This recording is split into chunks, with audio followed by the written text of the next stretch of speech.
Hi everyone, Kent Barber here, and welcome back to another C++ tutorial on creating plugins for Cinema 4D. So today what we're going to do is we're going to create a deformer, and we're going to just basically copy our MyFirstObject, and we're going to reuse the files to create our very first deformer. And a deformer is one of these type of things. So what we're going to do is we're going to create something that's going to be very basic. It's going to be similar, I guess, to a melt. So we're just going to flatten all the points of a polygonal object. So if you imagine having a sphere, and we put that melt on, we're going to have something similar to this where we're going to adjust the value and it's going to just kind of squash it down. So let's just jump right into the code. And what we're going to do is we are going to copy our first object, and we're just going to call that first deformer. We'll just keep with the same simple naming. And to do that, I'm just going to come into the folder directly itself. Code, SDK, plugins, first plugin. First, we're going to go into the source folder. I'm going to copy these two and just rename them to first deformer, and I'm going to rename this one as well. And then I'm going to go into the resource file, first we'll go into description, and I'm going to copy that and paste that, and I'm going to leave it with the O, deformer, and first deformer, and I'm just going to edit these. Okay, and so next we'll just leave that there as it is, but I'll drag them in. I'm just going to window and go close all, and I'm just going to drag in the files that we want to kind of work with, so both of those. And now go into the strings file, and in the description here, copy and paste that, and I'm going to rename that to first deformer as well, and I'm going to drag that in here as well. And now I'm just going to run the project tool to pick up these files. Although there was one other thing I might want to change, and that's the name that we assign to our when we register it. So let's go back in here, resource.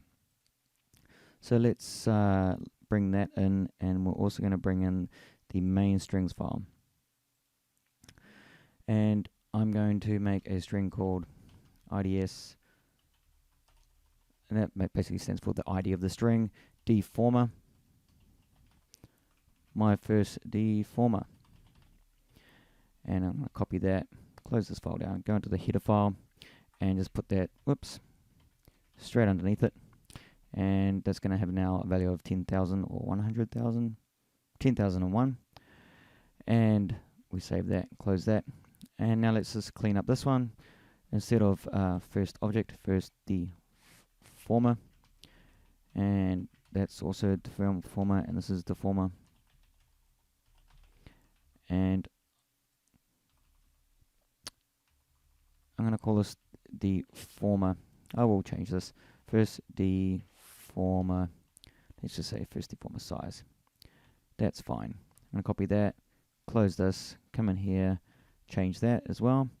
And at the top, I'm going to change this so it's unique to our project. First deformer, and I'll just put that down there as the comment as well. Close that one, and this one as well. First deformer, keep the base, and we name this one deformer as well. So now we've updated all our files, and that should be good to go. And let's just make sure we can add them to our project here by running the batch file that created right in the second tutorial, I think. And we just run that, and it'll pick up the res file, it'll pick up the header file and that CPP file, and we just reload our project. And now we can see in here in the description under the res, we've got our first deformer, and in the source folder now we've got firstdeformer.h and firstdeformer.cpp. So let's just go ahead and change these as well. Deformer, and I'm going to change this to deformer,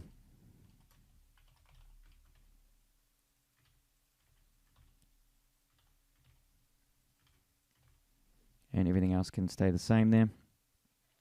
In the CPP file, we're including now deformer, and likewise it's now first deformer. We're going to need a new ID for this, but first I'm just going to continue replacing this for our file. And so to begin with, it's going to be doing exactly the same thing as the first object. But we will be changing this, and we'll be changing quite a little bit of the code in here, so that it will end up being very different. I mean, all this code here for creating the polygon, that's going to go. We called this first deformer, so let's just grab that name and replace this down here. So it's using that alloc method from the header file here. So we're using this one here, first deformer alloc, and it's going to create a first deformer. That's what we put in there. Our resource file, description file, is first deformer, and we're just going to use the same icon for now, but we might want to change that later on. Actually, if you're going to be doing this, you're going to be using icons, then it is safe to just get things started already on this. So we're going to go to plugins, first plugin, resource, and let's just copy that. And later on, so we can at least be using a icon. And later on, we just replace this, but the name is already set up, and so the code's already going to load in the correct thing. So I'm just copying that name to make sure I get it right and putting it in there. And now we need also that string. So in the header file up here in that symbols, we had this IDS first deformer, and we also added that to the string file. So now I'm putting that in here, GE loads string, and that's going to load that string that we wrote in the .str, the .string file. And so the last thing to do in this file, really, before we just kind of test, is to also grab a new ID. So I'm going to make this first object deformer, and I'm going to copy that down the bottom. But before I go any further, I'm going to make sure I create an ID for this.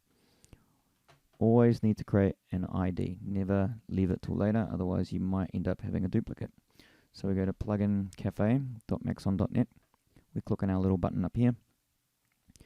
We go type that in, click get plugin ID, and now copy the ID on the side. Now you can see here that this is not even sequential, right? So my first object was number 6681. So since this happened, since I got this, which wasn't that many days ago, there's been, I don't know, what's that? Well, this number minus that number, 50 odd other plugin IDs have been gotten. So there's about 50 other people have gotten IDs since I got this one.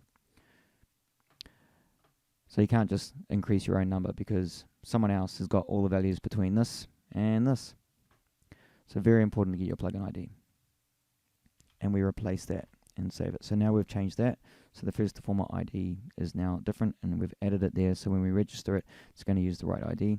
And now we just need to register this like we did the object. So we're going to come down to the main.header, main.h. We're going to put in our declaration there for our function. And we're going to copy that again, go into the main.cpp, and we're just going to do the same thing here. If not,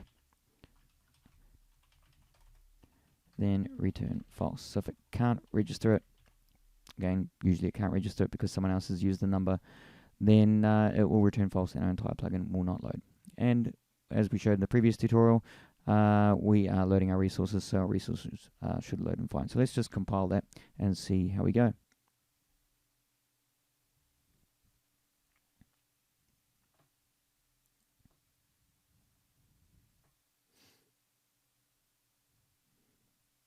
So it compiled okay, and now let's just press F5 to run it. Let's have a look at our first deformer. And if we've done everything correctly, we'll have a file, another object that's basically exactly the same as this. So let's go Shift C, and we go my first deformer. And you see it's got the icon, and it's got the same parameter there, but it's my first deformer is showing up in here. Okay, so we've done everything correctly there, and now all we need to do is start working on making this an actual deformer. So let's right click on Object Generator, and we come in here and we want to make this a modifier. Modifier deforms the surrounding object like a bend, and I'm just going to paste it in here. Now just to make sure I'm doing everything correctly, I'm going to just search that in the entire solution here. It's going to find other examples of this. So let's look at, well, there's one there. in the SDK, which is probably quite useful. It's called Spherify, and it tries to turn any object into a sphere. And you can see we've done similar things. It's loading a string, it's got its own description, it's got its own icon, and it's allocating it as well. And it's got a few extra things in here. It's got some fancy handles that you can grab and manipulate it in the viewport. So that's quite useful if you're wanting to do handles for your object. A lot of this is related to the handles. That's drawing handles. But here is the ModifyObject method. And that's kind of what we want to do. So we, instead of get virtual objects, we want to do a modify object. So what I'm going to do is I'm going to copy this one from here. So I'm copying it from Spherify. So Cinema 4D SDK source object Spherify. And that's all I need from there. So I'm just going to copy this whole example and go into our first deformer. And instead of get virtual objects, I'm going to paste that in there. And I'm just going to rename that there. And I'm actually going to now delete get virtual objects. We don't want that anymore, because that method is not going to be called. And now I also want to add this to my header file. So I'm going to copy this, go to my header file for the deformer. And instead of copying, the object that we just had, you can safely just copy this Spherify object if you want and just modify that. But I'm starting with the one that we created, so you can see how you can take something that you've made, that you fully understand, and modify that to be useful in another way, rather than trying to start from scratch and understand what's happening. Although we are doing that just a little bit in here because of this. So we don't have this Spherify radius, but we have got one that we call size, and here it's called strength. So I'm just going to change this. I'm going to clean up this a little bit as well. And we have our own slider, and we called it FirstDeformer size. That was the one that we created. That's the one on our object. So now I'm just going to kind of clean up a bit of this stuff in here, because I don't really want to worry about it at all. So we don't want the weights, so I'm going to delete the weights. I'm going to delete this modify code. I'm going to delete some of this actually. I'm going to delete some of this stuff down here. I'm going to rename a few things as well. I'm going to leave this test break in there actually. I'll explain that later. And delete this as well, but we'll leave the rest in there. And I'm gonna just explain a few things that are in here, although we don't need the matrix or the IM. And I like to make things a little bit more obvious, so I'm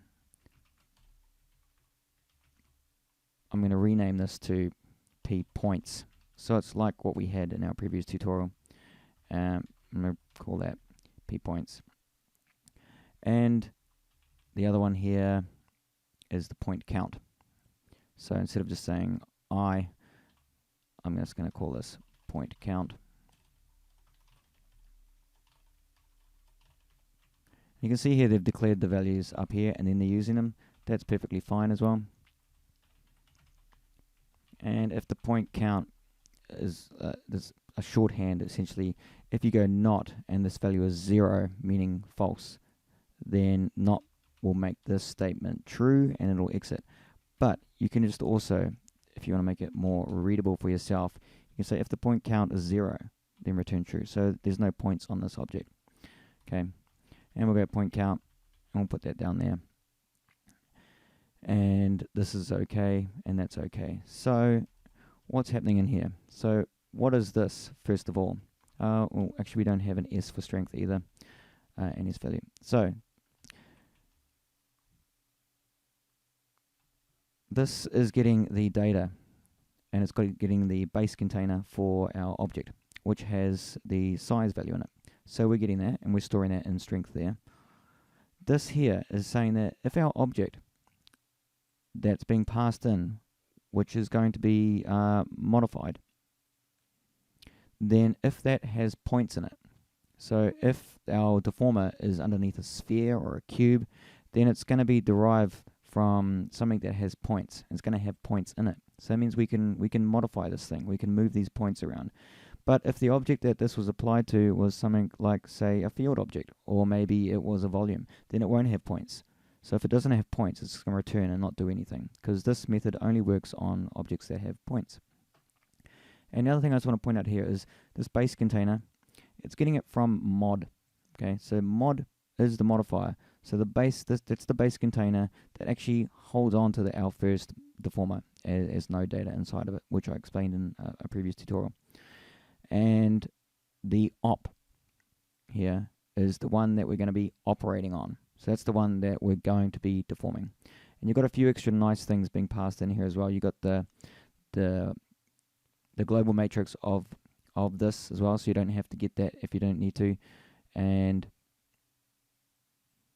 you've got the global matrix of us, essentially, so you don't have to get that if you don't need to, and a few extra things in here. And the last one is threading, because if Cinema 4D is wanting to run this basically on another core, potentially on your system, you might have multiple cores, and so one of these might be running a different thread, and it allows Cinema 4D to pass that thread in, essentially passing in where the functions are happening on that other chip on your machine or the other core. And if that's running and if it's taking too long and you randomly start whacking your escape key on your keyboard, then that's where this gets picked up.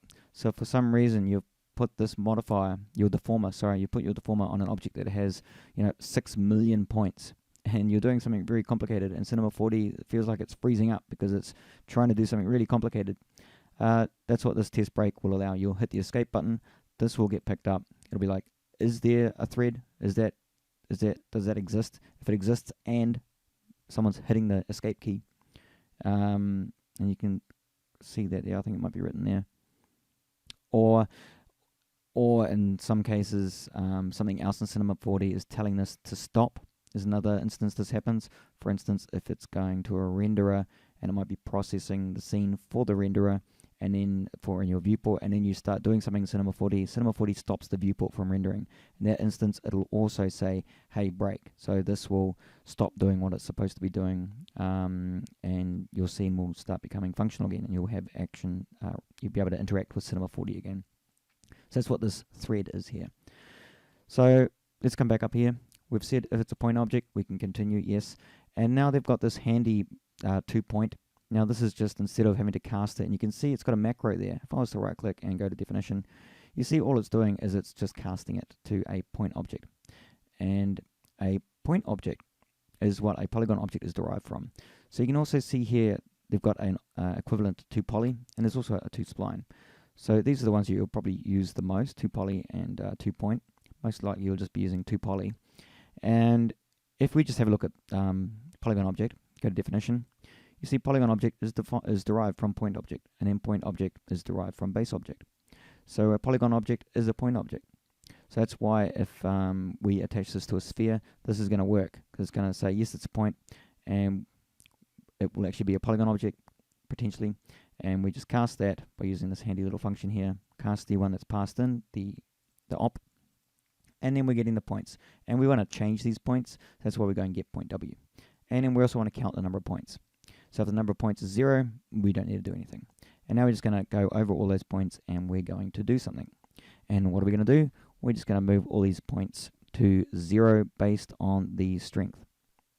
So that's going to be nice and easy, and we'll just do the y-axis, I think. So what we'll do is we'll just go p points I dot y times equal strength. And so as strength goes towards 0, then y is going to go towards 0. Now, there's one issue with our code if we were to run this right now, and that's that we've set the first deformer size to a value of 100. So initially, if this comes in with an initial value of 100, it's actually going to make our object really huge, right? So we really want to just set that to a value of 1. And what we also want is we want potentially for this to be maybe a slider going from 0 to 1. Okay, we don't want it to go, and we don't want it to go below 0, and we don't want it to go above 1. We just want to make this so that the slider squashes that Y direction right down to 0 from wherever it is. So to do that, we come into our description, our resource file, which I have actually closed. So I'm going to find that again in here. C code, SDK, plugins, first plugin, resource file, description, first Deformer. I'm just going to drag that in. And I want to change this to a slider, and I also want to set a few other values. So let's just jump over to the documentation again and see if we can find out where we would look if we were to do this. So what you want to do is come into Application Development. Under that, you go into GUI and User Interaction. And under that, you've got Resource File Manual. And in there, you've got Description Resource. So let's click on that one. And if you scroll to the bottom down here, you're going to see the element types that we can have within our scene. And you notice there's no slider there, but what we do have is real, because that's the type that we have. And we want to turn our real into a slider. Now to do that, you can add what's called a custom GUI to it, and there's one here called Real Slider. That comes with an edit field, which is okay for us. We want to have the edit field. If you didn't, you can just go Real Slider only, and they would just have the slider without any number in there. But I want a real slider, and we want it to be a custom GUI. So this is the format kind of that we've got there. So let's bring up the code, and I'll just bring this across and put the help there as well. So what we want in here is to have this custom GUI, and then we want the ID. So the ID is going to be real slider. And that will turn this into a slider. And then what we also want is for our real to have some more limitations on that. So let's click on real over here. And you see it's got min, max, min slider, and max slider. So I'm going to add those in as well. I'm going to go max 1.0. We only ever want it to go up to 1. And we want it to have a minimum of 0. But we also want the slider to have the same limitations. So I'm going to go min slider 0.0 and then max slider of 1.0. Now what we could do if we really wanted is, we could change the min and max to be different. So the max could potentially go up to any number you want. If you remove this, the user could manually type into that edit field any number they want. But the slider would always be between 0 and 1. Similarly with min, if you wanted the user to manually or animate using the text field to change that value, then you could remove this, or you could set it to -10 or something. But right now what I've done is I've locked it. I've said that this slider is going to only ever go to between 0 and 1 if they manually type in the value. And the minimum slider value, when you all the way to the left, it's going to be 0, and all the way to the right, it's going to be 1. And again, this is a real, which in Cinema 4D is what's called a floating number, which is one that has decimal point. So that's a bit of a long way around looking at all that. But if you want to come in here and learn more about descriptions, then you can come in and read all about them here in description resource. And when you come down to the bottom, you can click on the type of thing that you might want to add. You can see lots of different things here: splines and strings and textures and vectors, colors. You can add color swatch just by doing something like this. And if you're wanting to kind of know what other objects in Cinema 4D do as well, then if you just close this, come down to Classic Resource Overview. Now this is something that's just been added to the SDK documentation for R23, I believe. And if we just scroll down, you can find any of the ones that you want. So let's just have a look at, say, Sphere. And if I click on Sphere Object, you're going to see what all the parameters are for that object. So it's got one called radius, and that's integer. The radius is a float, segments is an integer, and you can see these kind of things here. I also have my own system, which I may make live, but I won't talk about it right now. But you can also jump into the files themselves directly. So you can find that. You can see objects description osphere.h. So right, we were in Cinema 4D. So you might want to see figure out where that is and actually have a look at that header file. So you can do so by coming into Cinema 4D folder, going into resource, that's where all these are located, and then you just follow this path. Oh, actually no, you need to go into modules. Now you can just follow this path. So it'll be under objects, and then it'll be under description, and then there'll be O sphere, and you'll find the sphere down here somewhere. If I keep scrolling a little bit faster, there's sphere. And if we were to just look at that file, let me just drag that into Cinema 4D. You can see what the types are there. It's a real. It's got the min value there. The subdivision, it's going up to a max of 1,000, so it can't go over that value. It's got a minimum of 3, so it at least looks like a sphere. So you can look at any of these resource files and you can get information and figure out how to create your own UI. Alright, let's get back to what we're doing though. That's enough sidetracking there. We have our slider. We have set up all our code to take that slider, and it's going to read in that value, and it's going to be starting at 1, and we'll only be able to change it to 0. So let's just run our code and see if it all works.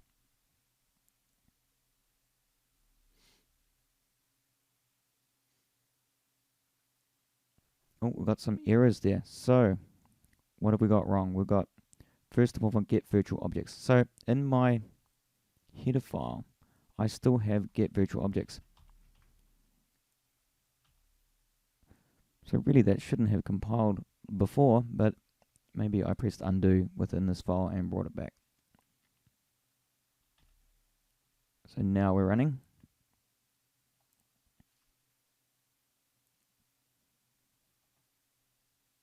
And let's go, let's actually add this to our area here. I'm going to right click, customize palettes, and go my first deformer. I'm going to drag that up and just dock that right next to it. And I'm going to window customizations, save as startup layout. So if I click this now, it's going to add our deformer. You're not going to see anything in the viewport. I'm going to add a sphere to our scene. And I'm going to raise that sphere up so it's above the 0 value of the world there. And I'm going to put this underneath my sphere. Again, nothing's changing. But let's have a look at our object here. For my first deformer, we've got our custom size.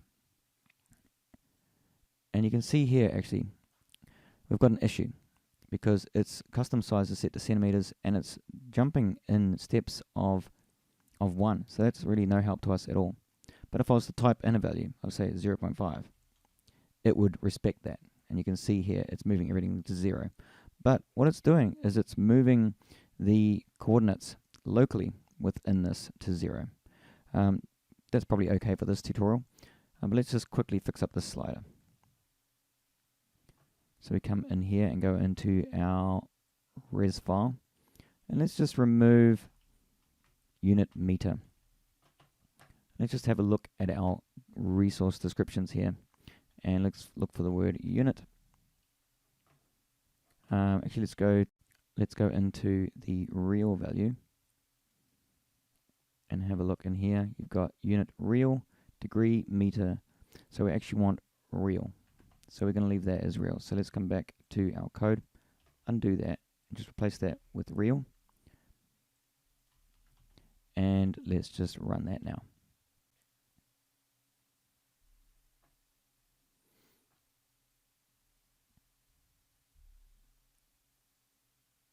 So with a unit of meters, it will increment in 1 centimeter values. So that was not really what we wanted. So now, well, we're still 0 and 1. So it's still 0 and 1, so that's still not good. So one last thing that we want to do, let's close it down, is set our step size. So let's bring up that documentation again. And you got step. So it applies actually not just to the slider, but it also applies to the slider as well as the edit field arrows. I think that's a little bit misleading, that documentation. So let's come in here and let's put it at the end. Step. I want the step to be 0.05.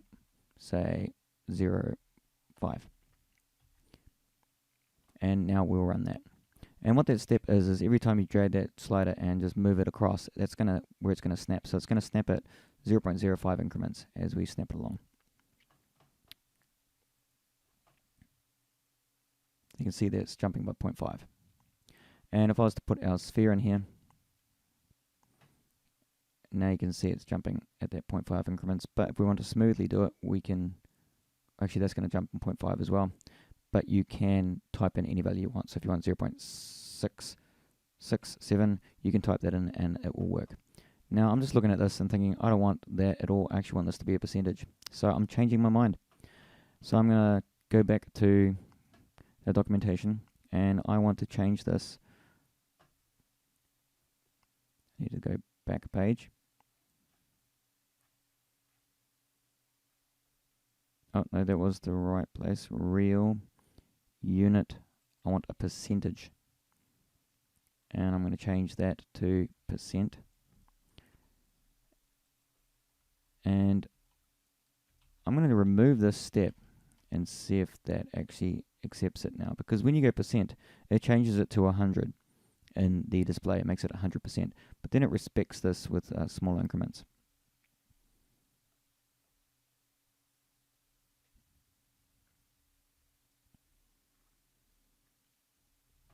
So now when we add this, we should see a 1%. So I set it to 1%.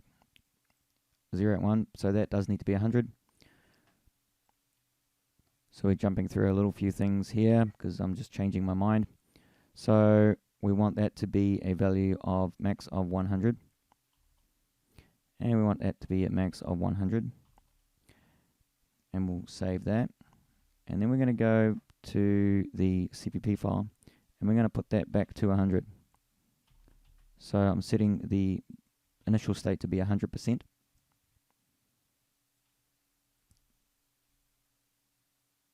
Actually, I believe that should be still be 1. That should still be a value of 1. Because what it does internally, I'm just running and compiling it now, what it does internally is that's just the display on screen. So these resource values here, when you've got that set to %, these are thinking of it as percentage, 100%, 100%. But internally, in the C++ code, it's still dealing with it as a value of between 0 and 1. So let's just check and make sure that's all working now. So we put our sphere in the scene, we create a deformer, put a deformer underneath. You can see here it's at 100%. And I'm just going to put a breakpoint in there so you can actually see what I mean about this 0 to 1 value. And come back in here and I'm going to adjust this just down to 99. And you can see if I step over that, the strength is going to be 0.9899. So basically 99%. So the value is still 1, and 1 means a value of 100%. And now I've got a smoother transition here because it's still going in the values of 1% as you move this up and down. It's going in a value of 1%. But it just feels better and looks better. And so what that's doing there is it's moving the points down to the local coordinate position of the sphere. So if I was, let's just experiment here. If I was to change the offset of this, so I've got I need my sphere selected. I just click this button over here. I'm going to move this. Actually, maybe you can't do that while it's a polygonal object. So let me just remove the deformer, turn that into an editable mesh. And then I'm going to, with this enabled, I'm going to move it down to the bottom of the sphere. That's the pivot point, essentially. And now I'm going to disable that. And I move it back up so it's sitting on the plane. So now, this will be moving towards that point. If I put my deformer under the sphere and do the same thing now, you see it'll flatten all the way down. So it's flattening to where that origin location of the local axis is. So that's kind of the behavior we wanted there. Now you could computationally calculate that yourself if you wanted to leave everything as parametric objects. But this is just, an example tutorial just to show you how to create your own deformer. So there you have it. You've created a new deformer called Squash. And it's going to squash anything down to the local coordinate, the center, or wherever you have this axis.